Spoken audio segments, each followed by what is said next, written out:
Welcome to Knafs at Night, I'm Ben. I'm Austin. And today we're talking about how I stole this knife design completely on accident. We're going to show you our blade show haul, including this lovely ProTech Malibu. And I'm going to make Austin try this Chinese Cheeto that is actually semi-delicious. We'll do that at the very end.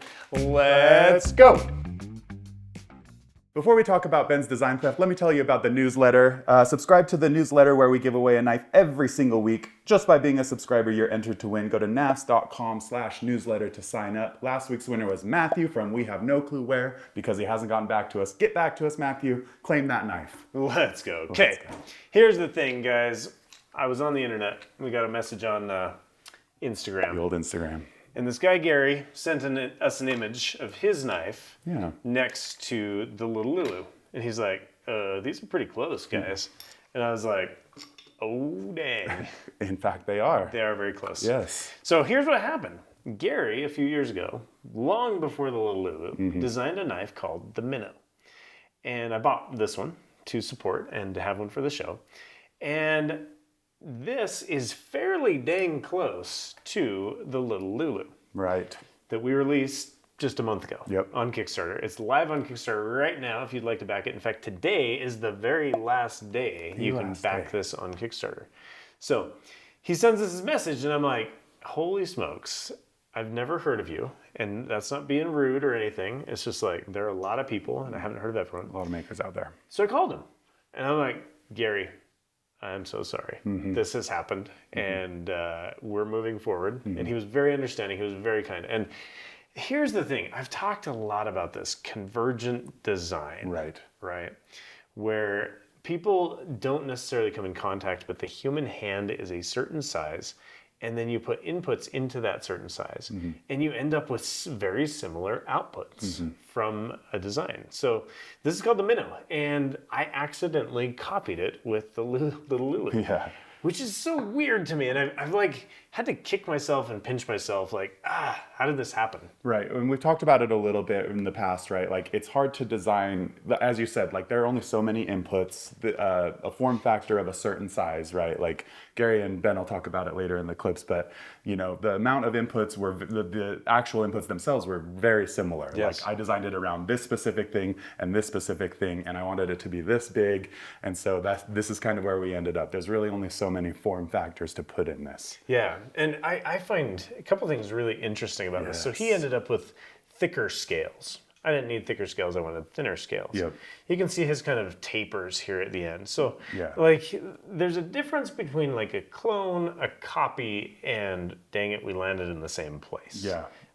In fact, interestingly, when we started, so we sort of did this in two stages. I'm going to talk about the second stage because the first stage, we got the prototypes. It wasn't what we were looking for. Right. In the second stage, we retooled the entire thing. So this was second stage V1. And you'll notice V1 has a very small finger choil. And I do this like rapid cardboard prototyping. So I took the blade that we'd already decided on the original phase 1, and I was like, let's play with this. So I started cardboard rapid prototyping, and you can see we kind of landed almost in the correct spot out of the gate, right there. Where it ended up. But we started looking at it and we're like, dang, that's a pretty sharp blade next to your finger with no choil on a small knife. Right. So pretty quickly, we extended that choil a little bit. Again, cardboard prototyping, there's V2. And then it got even deeper with it. And what I was doing is I'm literally sitting there in the office and I'm passing this around. This would have been on November 1st, 2024. Passing this around the office, asking people, how does this feel? And the feedback was, hey, move it this way, move it that way. So we got it to this point, and then we went to...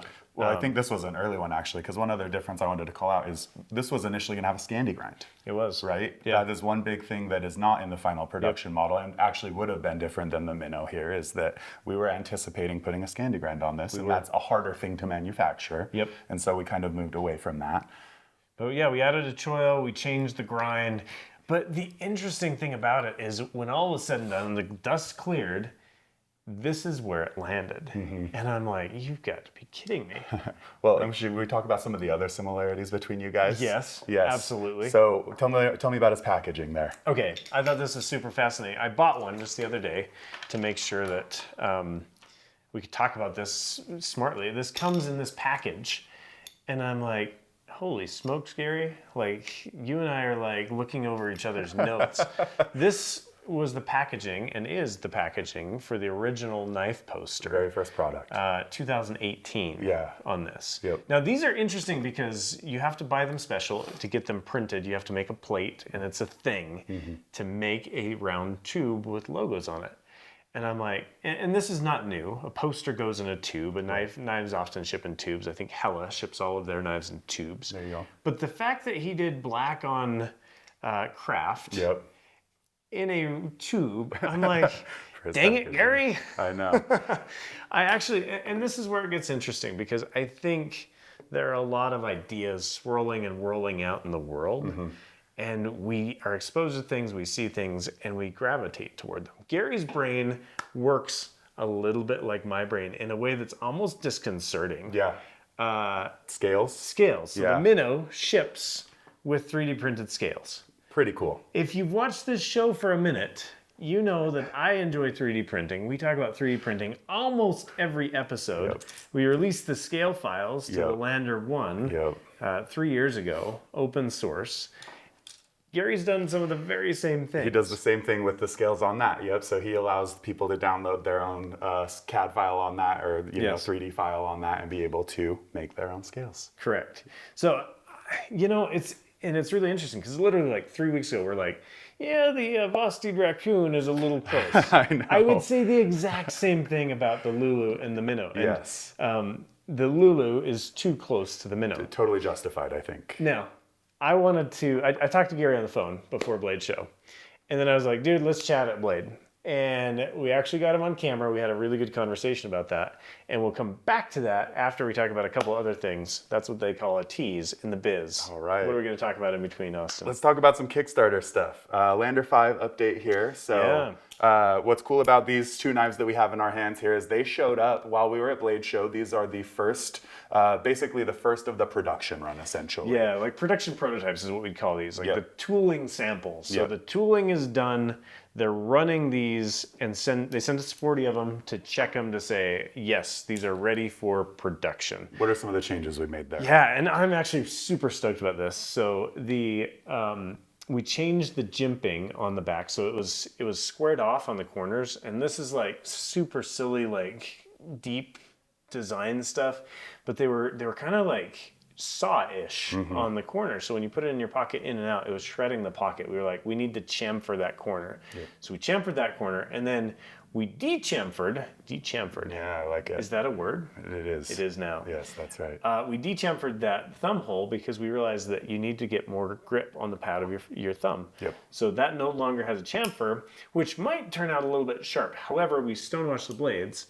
And when we stonewash, it takes off that edge. That hard edge. Into a nice, lovely little chamfer. Yeah, and I think, especially for me, just speaking personal experience here with the Lander 5, I would struggle with the pretty, heavy chamfer that we put on that thumb hole. And so for me, this is already a much more usable knife, because I have relatively big hands, maybe not the most dexterous, and so this makes it a lot easier for me to deploy. Yeah.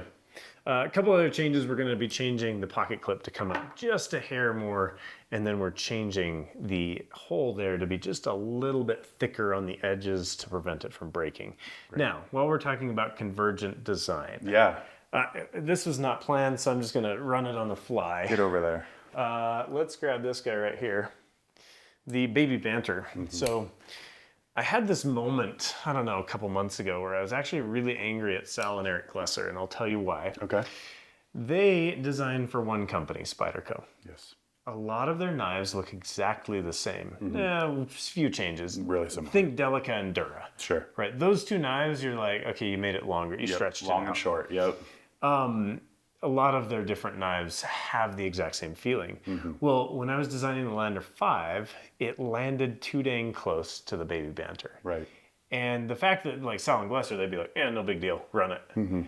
there are significant changes here, but they were too dang close. That's why originally we went for a thumb stud and then changed it to a thumb hole, because it changes the look of those two knives pretty significantly. Despite the fact that we have a finger guard here, no finger guard on the Baby Banter, the profiles are similar but not the same.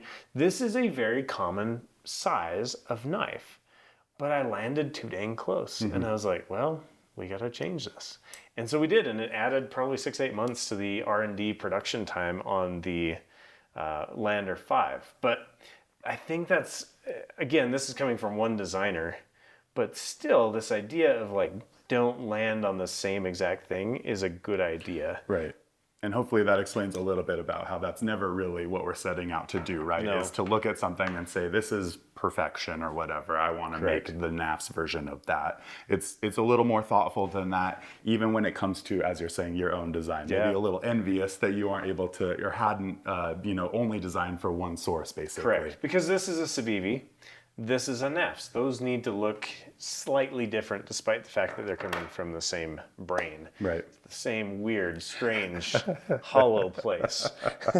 Guys, we're still recovering from Blade Show. We You are. can't hear it in the voices.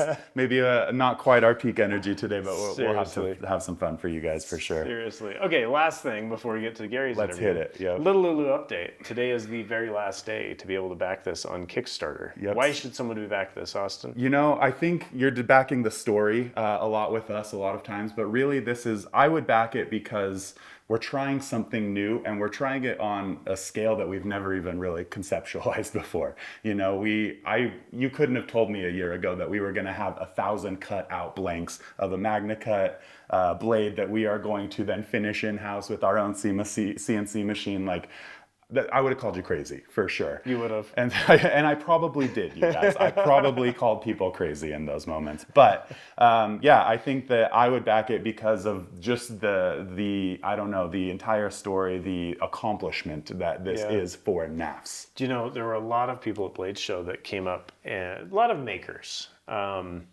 If I can be so bold as to quote Tim Reeve, Tim has said this is a proud papa moment for him. Oh. Tim is not my papa, let's be clear. I think I'm older than him. No.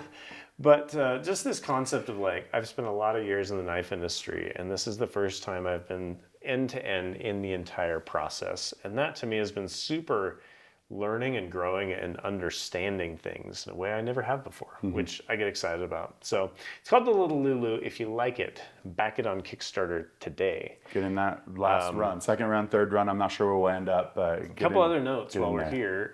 Working on black Cerakote. So we've got those Matty Black. Can we call it Matty Black? I think we've got enough Matties. We could call them Matty Black. Matties. We collect mats. So we've got that. That is unlocked. So you can add $15 and you can get a Cerakote. And the black micarta scales have been unlocked. So when you add the Cerakote one, you get the Cerakote hardware, the black Cerakote hardware, and then we've unlocked the black scales as a stretch goal, so you can get those two things together. Yep. Additionally, if you like scales and coladas. Mexican blanket. Wow, it's gotten weird today, hasn't it? We're not even halfway through. Oh boy. You can also get them in Mexican blanket. Those are really cool. And this particular G-Carta Mexican blanket will only be on Kickstarter. So if you want those, now is your moment. Let's go. Fly, birdies, fly. So get them today. Last chance. Awesome. Yeah, last chance. Last chance. I mean, that's the thing about a Kickstarter is you're basically backing it before the general public can get it. Yeah. You are part of the general public, but you know. Yeah. Can I throw in one last update? Yes, please. If you're watching this the morning that it posts and you are in northern Utah, we are having a store party. Ooh. So come and say hey. It's from 4 p.m. to 7 p.m. on the 20th, again, the last day of the Little Lulu Kickstarter. So if you're in northern Utah, you happen to see the show, you hadn't heard about it before, come say hey, come hang out. We're going to have all kinds of fun, games, prizes, giveaways, all the good stuff. Right here in Killiford, Utah. Yep. Okay, let's throw it back to Blade Show last week, where I met up with Gary Creeley to talk about this knife, get his take. Gary was very kind with his time. Let's throw it there. Okay, guys, need to introduce you to my new friend, Gary Creeley. I heard of Gary a week ago when Gary sent us a message, and he's like, hey, your knife looks like the Minnow. And I was like, all right, let's look at it. I look at it and I'm like, yes, they do. Gary, I apologize. We had convergent design. How did you feel when you saw this knife? Were you like, that's a straight up copy? You know, in all honesty, Yeah. my first thought was, this guy saw my knife.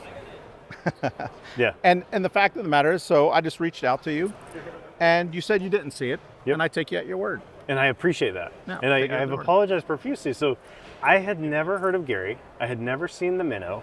And I ended up with a design that, darn it, they're so stinking close in a way that had I ever seen this, I would have said, no, we're going a different direction.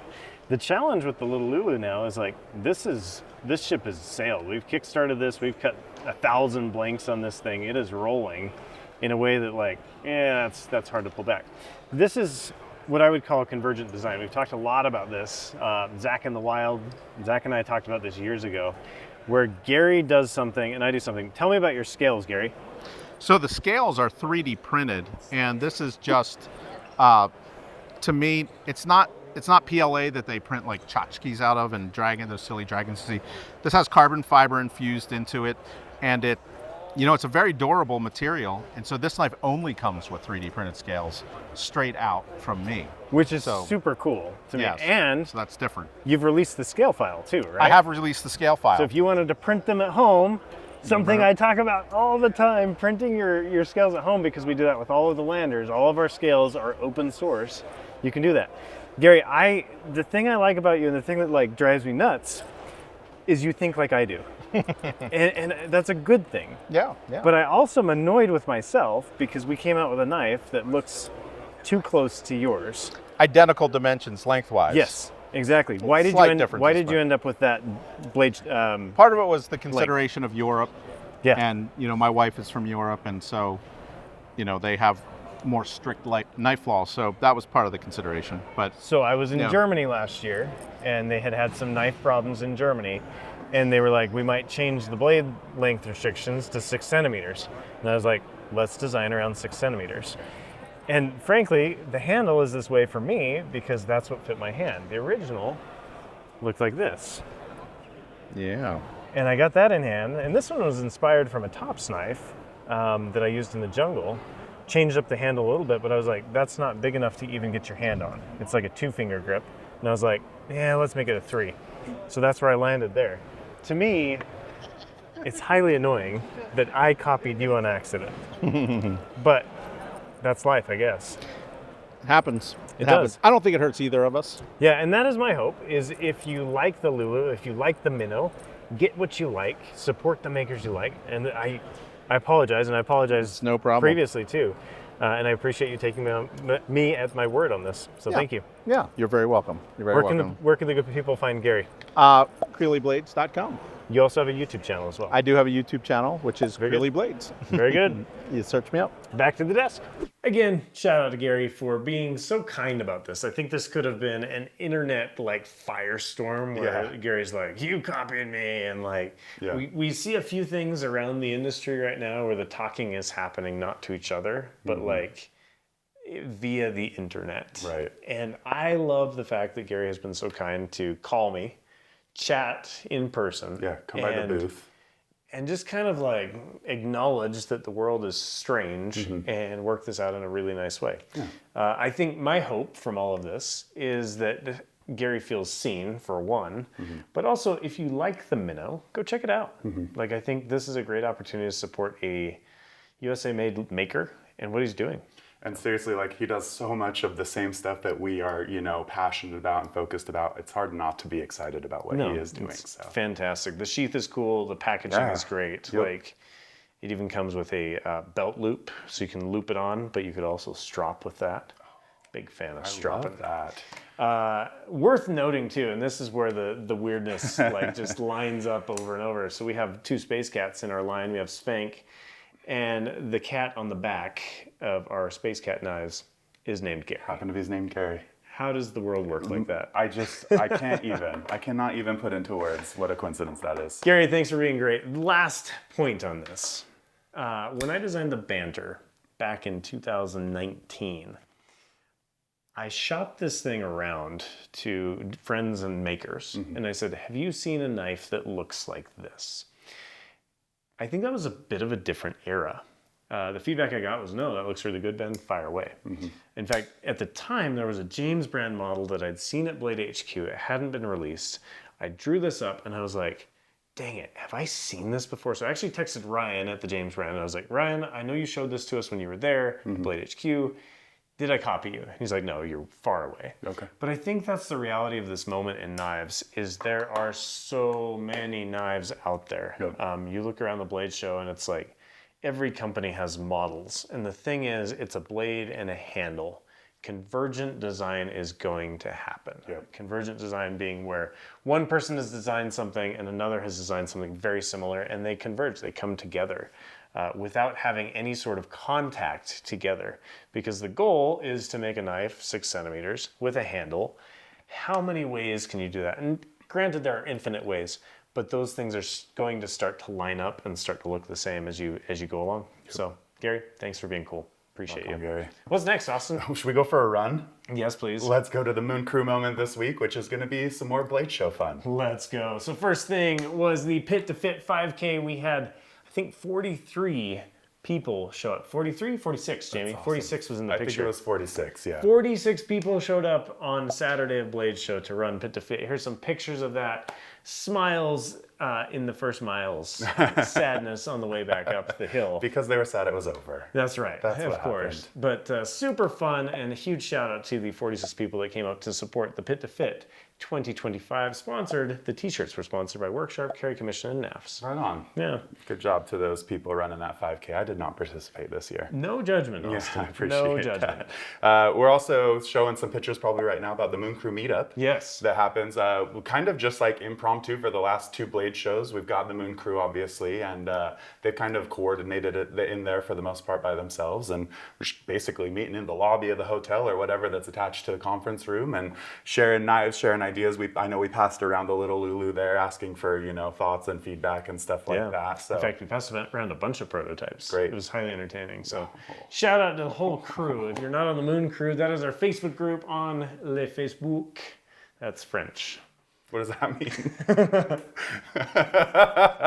Okay. Dude, we should not be filming today. Like, we are going off the rails, guys. We are spent from Blade Show and travel and all that. But you know what's exciting? The show must go on. Yeah, we can move on to the next thing here, which is the haul. The haul. Yes. We need to clear the table a bit for this. My word. We had some fun at Blade Show. Where are we going to start, Austin? Should we start with this Grimsmo pen? Tell me about it, because I know not a thing. So John Grimsmo, he's out of Canada. He has been making knives as long as I've been in the industry. Fun watch on YouTube. He gave me this pen. I believe it is called the Saga pen. We shipped some things for him, and he pulled the pen out of his pocket and he gave it to me. I looked it up. I think this is a very expensive pen. Very cool. John, thank you. We love you. And we are stoked about what you're doing in Canada. Yeah, keep rocking it, John. Look at that. It's fun. That's a cool design. Try? Yeah, I haven't seen anything quite like that. See, pull it down. Oh, yeah. I guess they're hard to find, too. I saw them for like $300 on eBay. All right. I have no plans to sell it. Thank you, John. I do not get things like this from friends and be like, yeah, let me flip that. No, never. These are stories. Yeah, for sure. John has been supportive and kind for more than a decade in what I've been doing. So it's fun to have that on the table. What you got, Austin? Yeah, should we talk tools? Yeah. How about these little Knipex pliers that, I'm going to forget the name, but a gentleman handed off to us. These are really cool because they have a really interesting ratcheting system where if you have the jaws open, you can just slide that up to meet whatever size you need. And then they work as kind of your regular, they're almost like a slim profile plier, to get into a tighter space there. Okay, you and I both have these, Austin. Yeah. I have heard a lot about Knipex. Yes.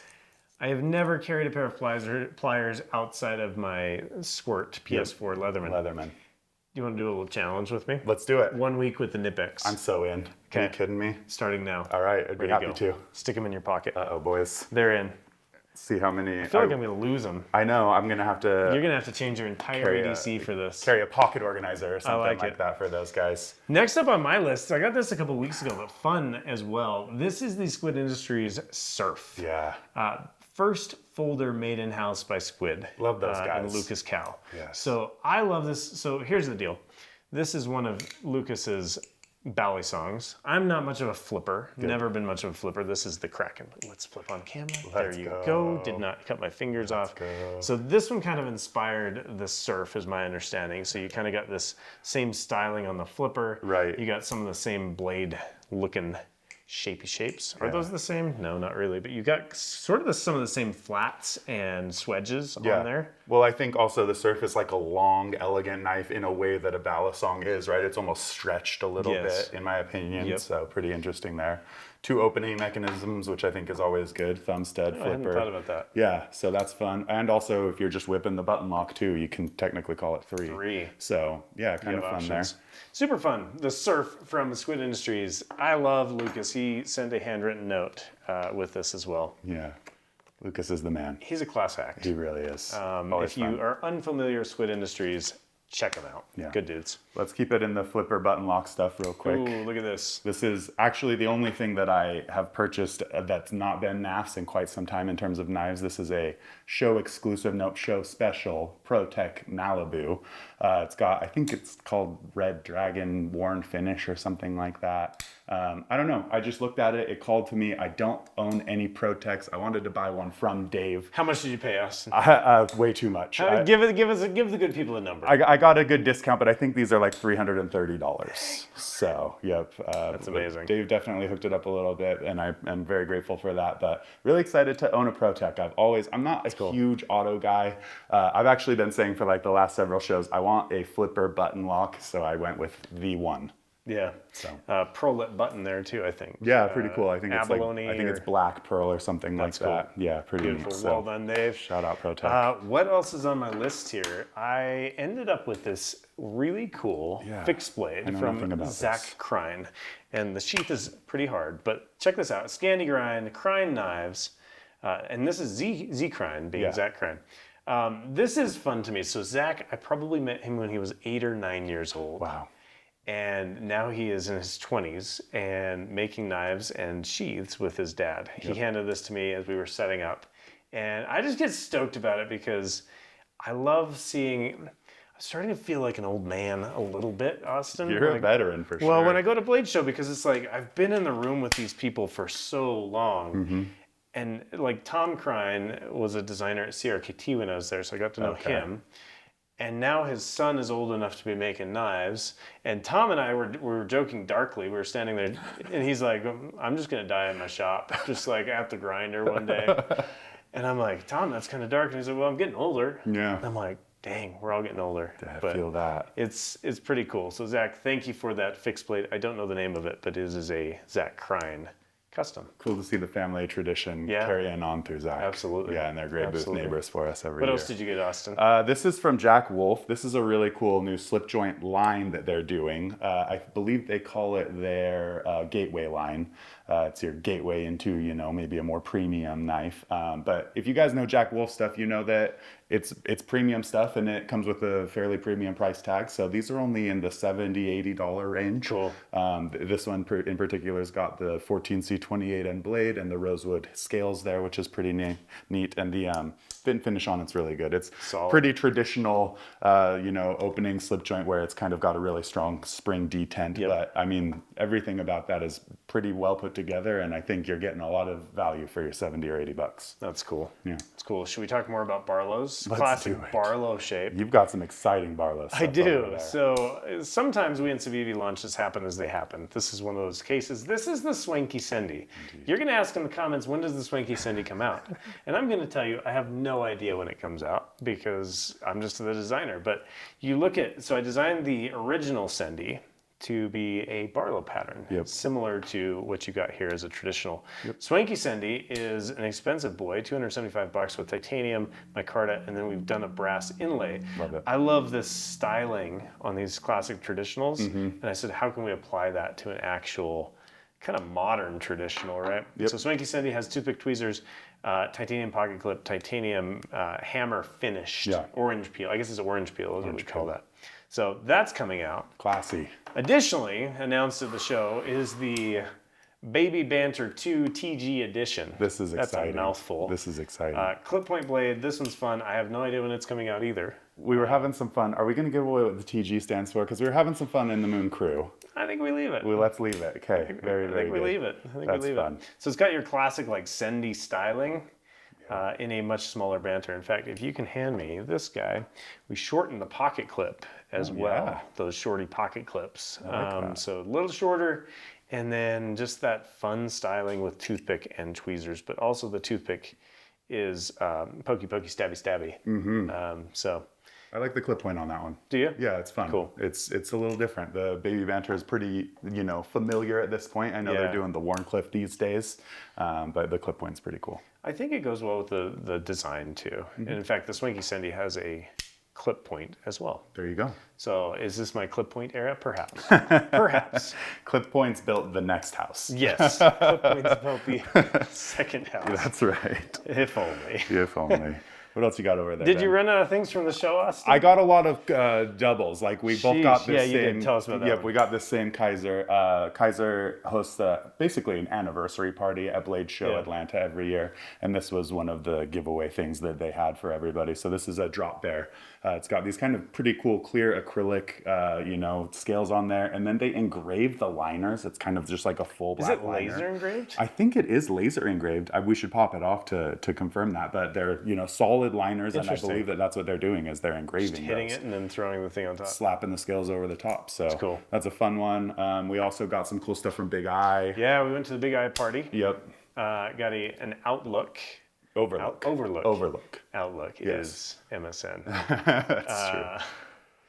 Yeah, the Overlook. This is a cool knife. Yeah. M390 titanium handle, and it just is a lovely design. It's a Mac Kelsey design. Yeah. And I get a kick out of it, man. If you like their Look Out, which is the fixed blade M390 titanium scales, this is somewhat a folding knife version of that. Also got a bit driver from them. This is a cool story. So super thoughtful people over there at Big Eye. They're like, hey, if you're working at the show and you need like a little, goodie bag, like a get yourself together bag. We're giving out bags with like Tylenol and a drink in it and a cool little driver in case you didn't have something to put your booth together with, basically. I thought that was great. I also thought, so this is where like, we talk about convergent and divergent design. These two things do the exact same. This is the Knafs Torx driver. This is the inline bit driver. I forget what Yep, I think it's inline bit driver. These fulfill the same exact purpose in completely different ways. Way different, yep. But the end goal is to be able to have a tool that works to fix your knives, fix whatever you're doing. But there's a reason that they're long and skinny. Like this is where like design, when you think about a pen is designed like this because of its function. It sits in the hand, the human hand feels like this, and you can change things within that, but really the constraints are pretty well defined when you walk up to the plate to swing at a design. It can only be so thick or so short, right? There's definitely a cap on how short a pen or pencil can be, probably long too, just convenience-wise. So because you want to put it in a shirt pocket, in a pocket, like exactly. The design constraints often dictate the inputs always dictate the output. Yeah. So if the input is it's got to fit in a shirt pocket and it's got to fit human hands, that's what a pen's going to look like. Designing in that box. Yep, exactly. Other things, I got a Wii Speedster. Yeah, this is very cool. lovely knife. I like it. Do we know who designed this? I think it's a house design. Cool. Honestly, I don't see a maker's mark on it, so I think this is probably a Joe I haven't design. seen this one. Let's check it out. I love a good flipper. Obviously, We Knife makes some of the best fit and finish products out there for sure. So for high production, at least. Yeah. So really cool. Man, a lot going on. Okay, last thing. Addison handed me a watch. What kind of watch is this, Austin? I believe it's a Vostok Amphibia, which is a inexpensive watch from, I believe, Russia, actually. How many hours did I wear this watch, Austin, before I changed back to my trusty dusty Timex? I think he made it all of 2 hours yesterday wearing that guy. So here's what I found. Addison wanted me to try it, so I tried it. I stuck it on my wrist, and it looks very nice. Yeah, lovely. I use the date and the day of the week feature on my Timex so often. I'm like, what day is it? Wednesday. How many more days left in the month? 19 days. Yeah. Like, I use those two features like crazy in my daily life. Yeah. So after 2 hours, I said, 'tis enough. Yeah, and it was interesting. We were talking about it this morning, and then it's like, I set this watch yesterday, and I was like, you did not wear it long enough to basically manually charge it. I was like, yeah, automatically the charge it. time is incorrect. Yeah, so you need to wear these because they're mechanically wound, and so with your wrist movement, it kind of winds itself. Someday I might become a watch guy, but for now, it's 11:58 on Timex. Oh man, what else do we have, Austin? Should we look at comments section? Let's here hit for a minute? comments. We've got an announcement in there as Okay. well. This is interesting. First of all, a huge shout out to all of you all for watching our Made in USA video. That was super fun. The comments were amazing. Civil, good comments. Yeah. In fact, we had Bob Shabala from Niagara Specialty Metals, I think he's president and CEO. I believe so. Jumped in. He said, point of clarification, the 7 sheets of steel you got was melted and manufactured 100% in the USA. This is from the MagnaCut that we purchased. It was melted by Crucible and processed at Niagara Specialty Metals. Future heats will be coming from Aerosteel and will be clearly indicated on the material certificates. We're in the process of updating our website and labeling to indicate this fact. Thanks for posting these videos and explaining the difficulty in justifying Made in USA. I thought that was super cool. I got to chat with Bob at Blade Show. Yeah. Super kind, generous with his time and his brain as well. Yep. But that was a good point, and it wasn't super clear because we mentioned that future MagnaCut will be not Made in USA. The MagnaCut that we did purchase for this first run is Made in USA. And we qualified a lot of stuff, right? We're trying to not take a very hard stance on really Correct. anything, and so we're probably not just going to say, we guarantee that this was made here or there or whatever. We qualified a lot of it. So maybe we can take a little bit of peace of mind on this run. That's such an interesting way to say that, Austin. We don't take a hard stance on anything. And I think that's correct. When it comes to Made in USA, we cannot take this specifically in that vertical. unqualified stance. And we talked to a lot of folks at the show that were like, thanks for explaining that. Yes. We may need to change some of our wording. The knife industry has historically always been unqualified claims. And you look around the show, it's like 100% Made in USA, America's Knife Company, whatever. Yep. And that's all well and good, but like, what does that actually mean has been fascinating. So thank you for giving us the chance to actually talk about this stuff on camera. This came in the mail. This is Ryan Jube. Ryan, congratulations on your graduation from UNC Charlotte. Nice work.